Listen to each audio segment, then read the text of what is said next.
In this video, I'll show you how to create a ProtonMail account, and I'll create an account with you live on video and explain all the steps as I do them. So first you want to go to proton.me or just go to Google and type in ProtonMail. Once you've done that, obviously go to the ProtonMail website. From here, you can go ahead and scroll down and click create a free account.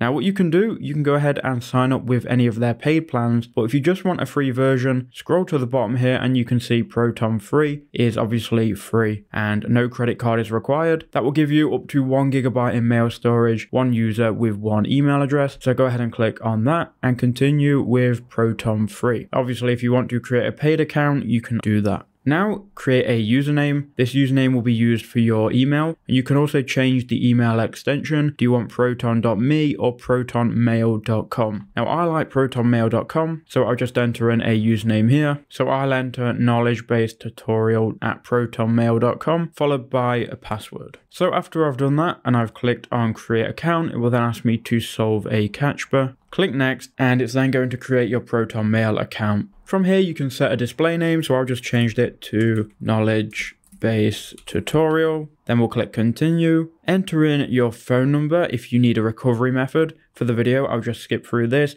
If you enter it, you're going to need to verify your phone number. After you've done that, it will then redirect you inside of ProtonMail where you can choose your theme and then go ahead and skip through all of this. And here is your new email. Here's the email address in the top right hand corner. That's how you create your account.